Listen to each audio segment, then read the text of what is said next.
Olá, irmãos, graça e paz. Nós estamos aqui ministrando uma série sobre a importância do perdão. Na primeira semana, nós falamos sobre o perigo de não resolvermos o passado. É muito arriscado quando nós tentamos aí suprimir o passado, esquecer o passado, justificar o passado com os resultados presentes. Isso é muito perigoso. O passado precisa ser resolvido. No segundo momento, na segunda ministração, nós falamos sobre o perigo de ficar preso no passado e tornar-se dependente emocional.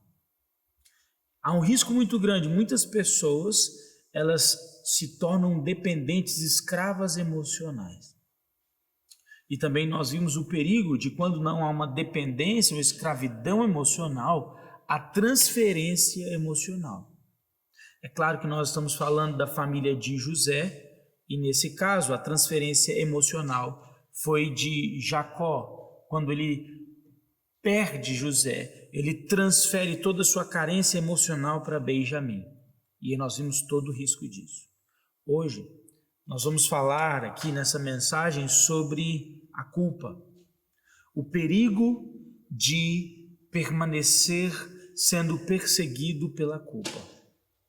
A palavra culpa, ela no original é a palavra chata, que significa, na verdade, pecar, falhar, perder o rumo, errar, perder o direito. O culpado não tem direito, ou mesmo errar o alvo, o que nos leva a entender que ser culpado é também errar o alvo, e isso significa estar em pecado.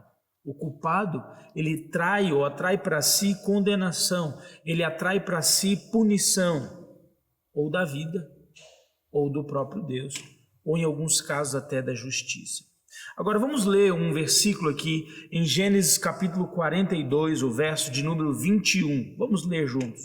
Diz assim: Então disseram uns aos outros: na verdade somos culpados no tocante ao nosso irmão, pois lhe vimos a angústia da alma quando ele nos rogava, e não lhe acudimos, por isso nos vem esta ansiedade. O quadro que nós estamos vendo aqui, ele é reflexo, olha, observe, no capítulo 42 de Gênesis, ele ainda é reflexo do capítulo 37. O que eles estão vivendo, a pressão que eles estão vivendo, os irmãos de José, ainda é inerente ou está ligado ao pecado que eles cometeram 22 anos. 22 anos sem resolver um problema, 22 anos vivendo uma mentira, 22 anos sendo acusados, condenados e sofrendo de uma profunda ansiedade. Eu quero dizer algo para você: isso não é viver. O fato, eu já narrei para você em Gênesis 37, 23 e 24, observemos, diz assim: mas logo que chegou José aos seus irmãos, despiram na túnica, a túnica talar de mangas compridas que trazia, tomando-o, lançaram na cisterna vazia, sem água, e tomando-o, lançaram fora. Observe, eles lançaram o irmão, eles o despiram, eles o lançaram no mais profundo abismo ali sem água. O verso 28 complementa a ideia.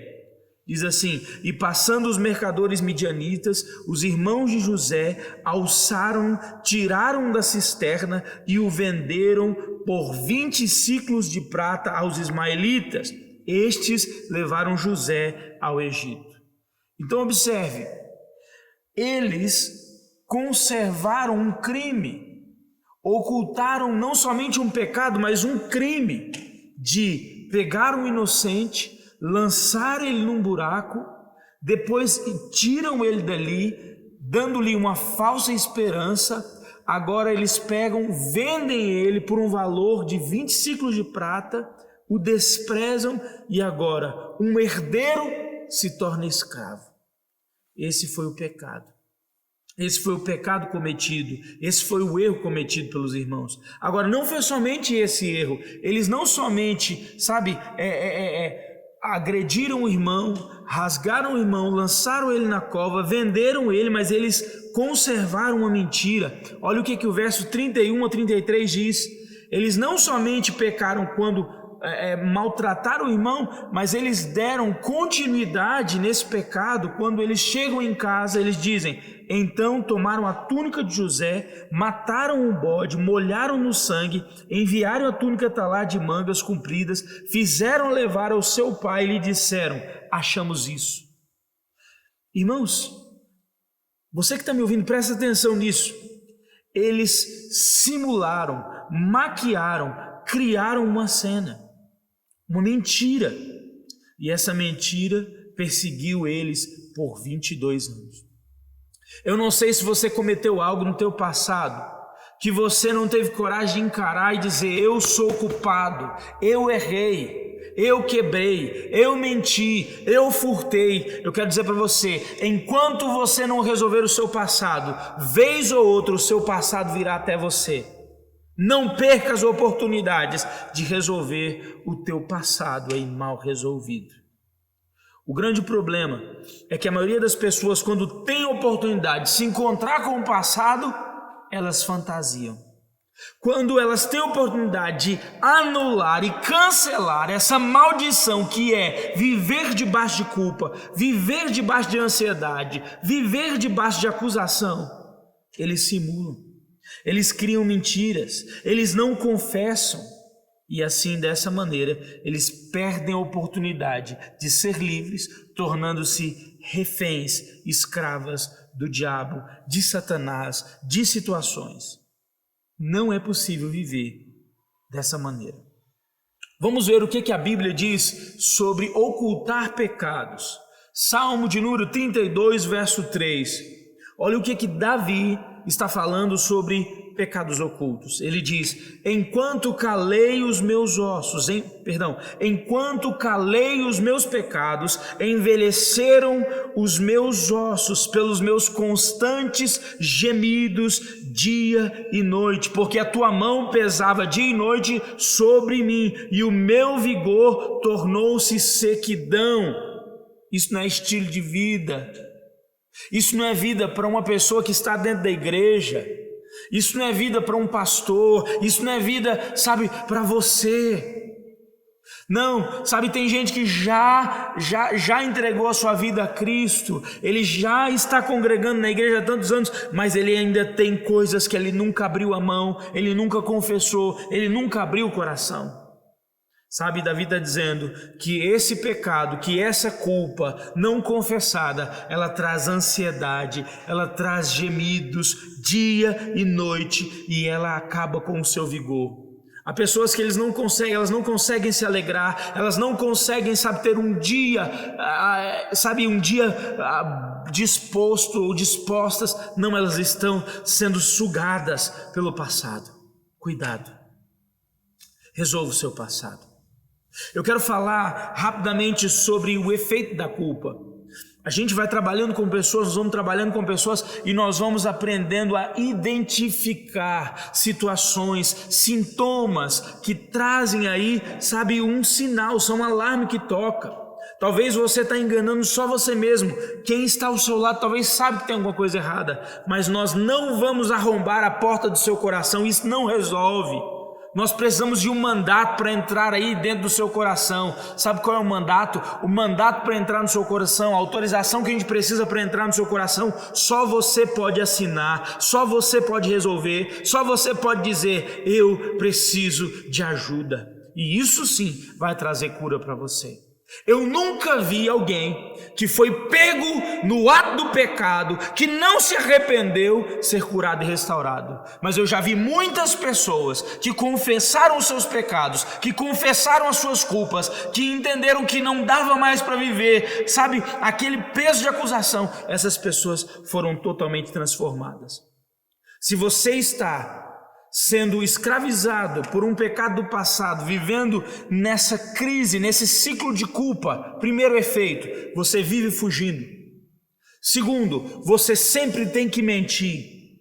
Terceiro, você sempre dissimula, cria situações. Cuidado, deixa eu dizer uma coisa para você. Você talvez está mentindo tanto há tanto tempo que agora você já não sabe mais nem o que é verdade e o que é mentira, porque você está vivendo uma vida de mentira. Manipulação. Uma pessoa que vive se escondendo, ela nunca consegue, sabe,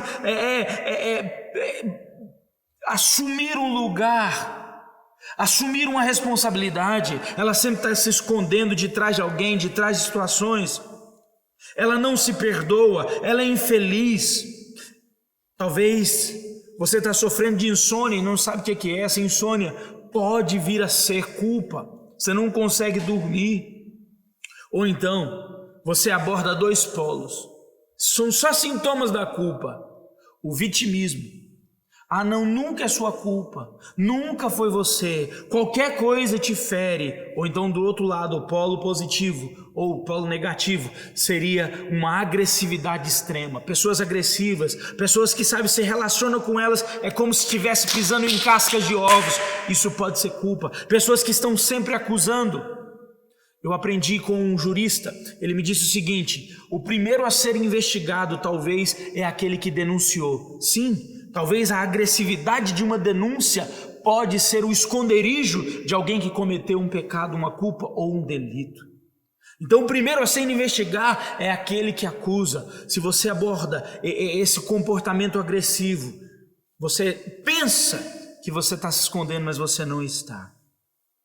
E por último, você que está debaixo de culpa, você nunca vai conseguir estabelecer relacionamentos fortes e saudáveis. Nunca. Cuidado. Cuidado. Agora, eu quero ampliar o seu entendimento. Porque até agora eu disse para você o que a culpa pode produzir em você. Sim, a culpa pode te gerar ansiedade, pode te levar a viver isoladamente, fugindo de situações, mentindo. Mas deixa eu dizer uma coisa para você, deixa o Espírito Santo de Deus falar com você. Essa mentira, esse pecado oculto, ele pode também estar ferindo as pessoas que estão ao seu redor.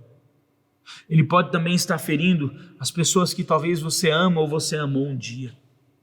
Então, sabe, a mentira, ela pode trazer estragos, não só para a sua vida, mas também para outras pessoas.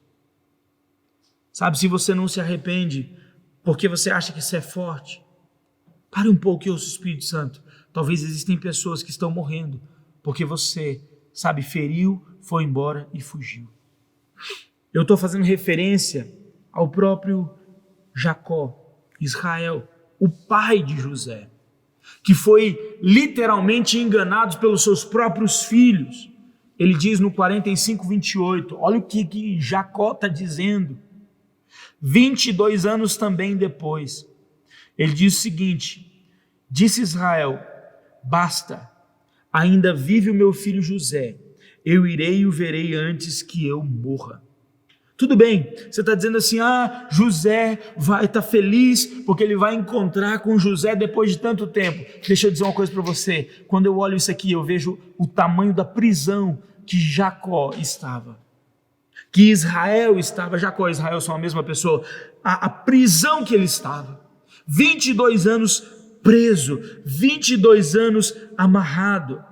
Sabe por que eu posso dizer isso? Porque Jacó, ele disse no capítulo 47, verso 8 e 9, perguntaram para ele tinha vivido 130 anos. Meu irmão, 130 anos é muito tempo, mas para alguém que está ferido, essa pessoa não aproveita. Olha o resumo do que Jacó diz. Jacó diz o seguinte, a resposta de Jacó para a sua vida, já praticamente no leito da sua morte, ele diz assim: os dias dos anos das minhas peregrinações são 130 anos, poucos e maus.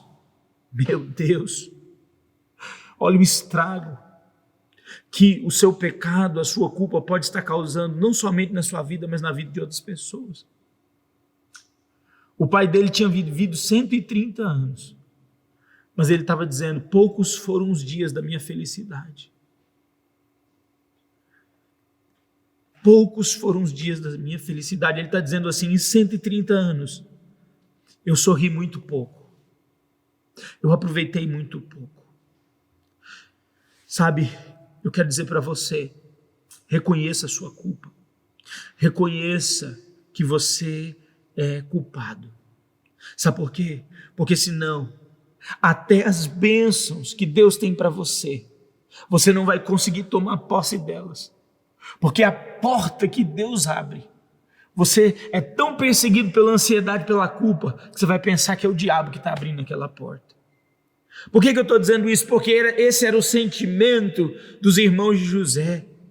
Toda situação que José criava para eles, eles tinham medo, eles nem sabiam que José era o José. José era o governador do Egito, estava tratando com eles. José deu, um atendimento VIP para eles, convidou eles para ir na casa deles. Agora você imagina, um gerente, um coordenador, um supervisor de um império que dominava o mundo. Imagina a casa que José morava. José convida, faz um banquete para os seus irmãos, e a resposta deles no 43:18 diz assim: os homens tiveram medos porque foram levados para a casa de José. Medo! Culpados, eles não conseguiam usufruir dos prazeres da vida, do banquete preparado para eles, porque eles estavam presos. Medo. Há pessoas que nunca vão prosperar, porque a culpa lhes traz ansiedade e medo. Oséias, no capítulo 5, versículo 15, diz o seguinte: irei e voltarei para o meu lugar. Está falando sobre Jesus. E diz assim: até que se reconheçam culpados. Ele está dizendo depois disso que ele vai voltar. Agora eu quero trazer esse entendimento. Jesus só volta para a sua vida, Jesus só vem na sua vida quando você reconhece que você está arrependido daquilo que você fez. Jesus nunca vai te visitar enquanto no seu coração você permanecer resistente e protegendo a culpa, o pecado. Spurgeon disse: o pecado que tanto você protege te acompanhará até a cova. Então não proteja esse pecado não, porque ele mesmo vai pegar na sua mão e te levar para a cova e enterrar e ser enterrado com você. Os irmãos de José não conheciam o que era, falar a verdade, ou eles não conheciam ou reconheciam a importância de uma confissão sincera. Irmãos, uma confissão sincera, ela vai trazer aí para a sua vida avivamento, transformação completa na sua vida. Por isso eu digo a você, se arrependa. Se arrependa. Eu quero apenas listar na vida dos irmãos de José tudo o que eles tinham que confessar e eles não confessaram. No final lá, você conhece a história, José vai se revelar, e esse não é o alvo dessa semana, nós já falamos sobre isso. José vai abraçar eles, José vai perdoar eles, vai perdoá-los, mas eles mesmos não confessaram tudo. Sabe por quê? Porque em 37:19 de Gênesis, eles tiveram inveja do irmão. Na parte, no versículo 4, parte A, mostra o quanto eles odiaram o irmão. No 37:4, a parte B, o quanto eles tratavam José com desprezo. Eu vou ser mais objetivo, eles pecaram tendo ciúme do irmão, eles tiveram um desejo de matar o irmão, só não mataram porque Rúben interviu naquela situação. Eles também, eles agrediram ele fisicamente, eles venderam o próprio irmão, eles mentiram, eles dissimularam. Sabe por que eu estou dizendo isso para você? Porque o pecado tem que ser confessado no varejo e não no atacado. Você errou? Onde você errou? O que você fez? Que horas que foi? Com quem? Não tenha medo. Se você decidiu resolver o seu passado, faça da maneira correta. Se arrependa por completo. Se você já abriu a porta, agora abra a porta por completo e reconheça tudo o que você fez e onde você errou. Agora é muito importante eu sinalizar, porque muitas vezes quando você procura alguém que você feriu, aquela pessoa ela tem o direito de sentir dor. Você tem o direito de sentir vergonha. Isso é normal. Sabe por quê? Porque o arrependimento ele acontece no seu espírito e o perdão também acontece no espírito. Agora, o seu espírito não sente vergonha e o seu espírito, o espírito de quem foi ferido, não sente dor. Então, se você está sentindo vergonha, não significa que você não está arrependido. Significa que a sua alma está sendo limpa, desintoxicada. E se você perdoou e ainda dói, eu quero dizer para você, você não está errado. Isso é normal até certo ponto, e eu vou dizer qual que é o ponto final disso. A sua alma também, você que perdoou, ela está sentindo dor, ela está sangrando. Mas deixa eu dizer algo para você, isso é normal, isso é inerente à alma. Você está sendo limpo, desintoxicado, você está sendo aí, completamente livre. Agora, se você perdoou, você não vai mais trazer à memória essa situação e esse pecado. Você não vai mais acusar a pessoa que você diz que perdoou. Você não vai trazer mais à luz, não. Você vai esquecer aquilo. Você vai dizer, olha, eu decido não mais ser dominado por aquele sentimento. E igualmente, você que confessou tudo, você decide não mais viver se acusando ou sendo acusado. Isso é muito importante. É como uma cirurgia. Presta atenção comigo, é como uma cirurgia. Quem faz uma cirurgia, ele se prepara antes da cirurgia, fazendo uma dieta. Ele vai para a mesa cirúrgica ou para o centro cirúrgico e ele é aberto. E depois que ele é aberto, ele é costurado e aí vem um processo onde a pessoa ela vai se recuperar no que nós chamamos de pós-cirúrgico.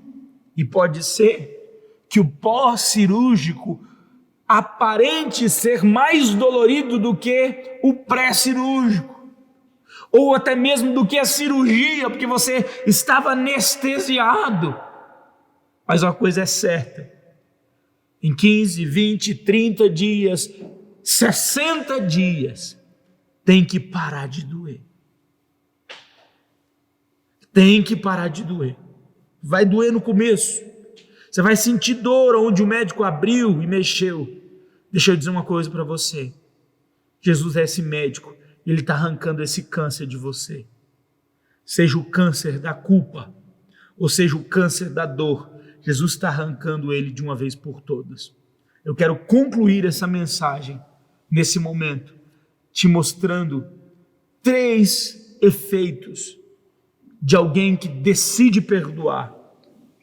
O primeiro deles é a decisão de sair desse lugar de inércia e ter uma atitude.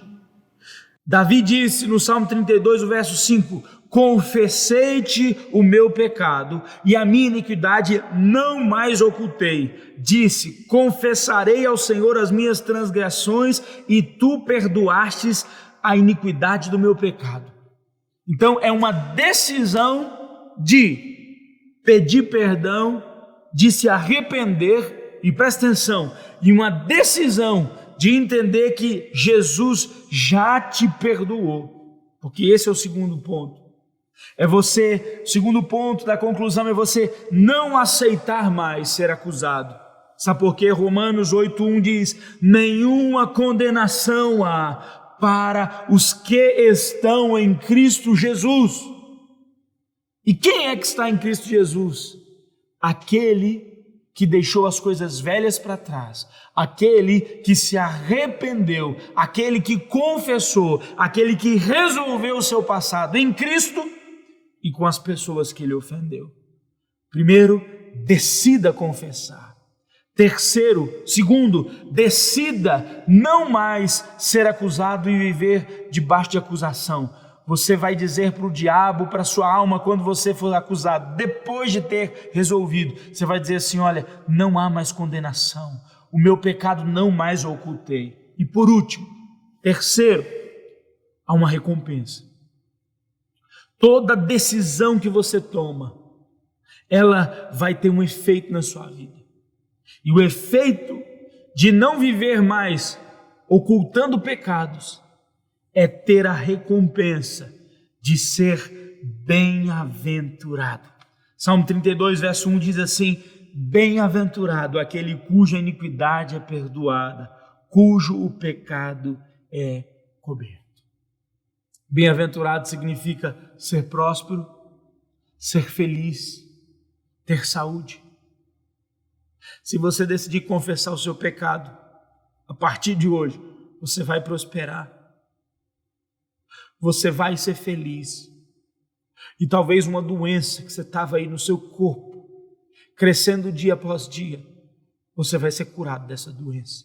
Porque bem-aventurado é aquele cuja iniquidade é perdoada. Eu quero terminar fazendo uma oração por você, quebrando todas as amarras da culpa que foram sendo fortalecidas no seu dia a dia. Eu quero dizer que nós vamos terminar essa série domingo agora. Domingo, dia 10 de maio, nós vamos terminar essa série. E eu quero que você acompanhe, eu quero que você participe, porque nós vamos ter o desfecho das 3 mensagens no domingo agora.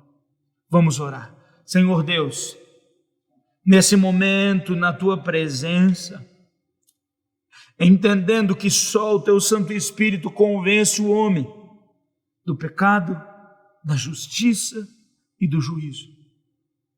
Nesse momento, debaixo dessa unção, com o agir do Espírito Santo, nós declaramos agora que cada pessoa que está ouvindo essa mensagem está sendo tocada e liberta pelo Espírito Santo, pelo poder do Espírito Santo. Deus, em nome de Jesus, o medo de ser feliz, o medo de, Senhor, encontrar com o passado, o medo de resolver aquilo que precisa ser resolvido, vá embora, bata em retirada e entra a certeza, a convicção que só o Teu Espírito Santo pode trazer. Deus, e no agir, no arrepender-se, que haja bálsamo, que haja óleo que produz cura na vida dessa pessoa. Essa é a minha oração, em o nome poderoso de Jesus. Que Deus abençoe você. Eu agradeço você que tem acompanhado toda essa série. Se inscreva no canal, dê um like aí. É muito importante que você interaja conosco. Deus abençoe.